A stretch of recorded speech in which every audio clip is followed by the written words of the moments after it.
अस्सलाम वालेकुम दोस्तों, की हाल है तुहाडा। उम्मीद है सब खैर नाल होणगे ते चढ़दे पंजाब दे दोस्तां दा भी हाल चाल इस तरह ही होएगा। उम्मीद करते हैं कि चंगा ही होएगा।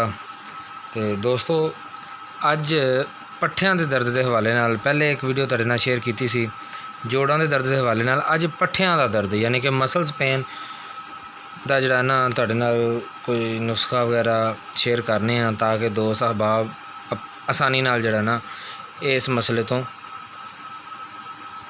छुटकारा पा सकन। दोस्तों पट्ठियां दा दर्द आम तौर ते खिचाओ आ जांदा है, खिच पै जांदी है या दब आ जांदी है या दूसरा कोई मसला जिंदे वजह तो मसल जिहड़ा ना दर्द करदे ने। उहदे वास्ते दोस्तों एक तो तुहाडे नाल लेप शेयर करांगे। लेप करने वास्ते यानी कि जिहड़ा पट्ठा जिथों दर्द है उन्होंने दब आ गई है उहदे वास्ते तुसीं लेप करो। लेप करने वास्ते जिहड़ियां चीज़ां ने आपां नूं तीन चीज़ां चाहीदियां ने। एक तो मोम सफ़ेद चाहिए है, तुसीं वैदलीन भी लै सकते हो या पंसारी कोलों जाओगे मोम सफ़ेद मिल जाएगी। एक रोगन गुल तो दूसरा कुआर गंदल आम तौर पर पिंडां दे विच तां अमूमन लभ जाती है, शहर दे विच थोड़ा मुश्किल लभदी है तो बाकी कईयां ने लगाई होंदी है। कुआर गंदल तुसीं लै लैनी, उहदा गूदा लै लैना कढ के। तो मोम सफ़ेद जिहड़ी तुहानूं एक तोला ही काफ़ी है तो रोगन गुल जिहड़ा 2 तोले लै लो। तो कुआर गंदल है ना वो 3 माशे लैनी है यानी मिकदार च थोड़ी लैनी है उन्हां तो।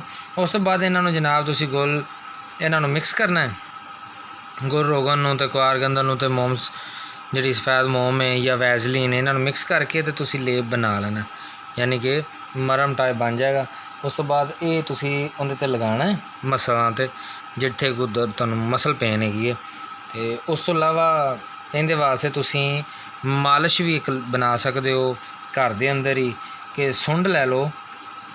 सुंड बेसिकली इहनूं कहा जाता है अदरक जिहड़ा आपां इस्तेमाल करने ना हांडियां दे अंदर उहनूं सुका लिया जाए, उहनूं सुंड कहंदे ने।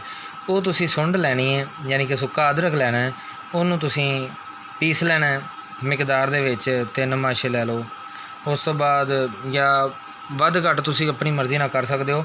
उस तो बाद तिलां दा तेल लैना है, उहनूं रोगन कंजद भी कहा जाता है, तिलां दा तेल भी कहा जाता है। तुसीं वो लै लेना, उहदे विच उहनूं मिक्स कर लेना, मिक्स करके उहनूं 2 दिन कच दी शीशी दे विच पिया रहन देना। तो उस तो बाद तुसीं इहदा इस्तेमाल कर सकते हो। इहदे ते तुसीं गर्म पट्टी वगैरह बननी है, पट्टी बन दिओ ताकि उन्होंने जिहड़ा ना हीट पहुँचे मसल्स नूं ते उहदे वास्ते बेहतर हो सके। तो दोस्तों जिहड़े दोस्त नवे ने वो चैनल नूं सबसक्राइब कर देन, लाइक कर देन। अगर उन्होंने वीडियो चंगी लगी है तो कमेंट विच उहदा कमेंट भी देन। तो दोस्तों का बहुत शुक्रिया जिहड़े सानूं वेख रहे हैं, जिहड़े सुन रहे हैं। तो बाकी दोस्तों बाकी जोड़ां दे दर्दां वास्ते भी तुसीं इहो ही मालिश जिहड़ी ना तुसीं इस्तेमाल कर सकते हो।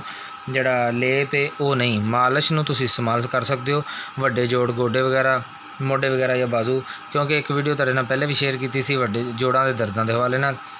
तो यह भी तुसीं उहदे नाल ऐड कर सकते हो। जोड़ां दा भी अगर कोई तुहानूं प्रॉब्लम है तो तुसीं इहनूं इस्तेमाल कर सकते हो। बहुत शुक्रिया सब दोस्तों का जिन्हां ने सानूं मौका दिता खिदमत का।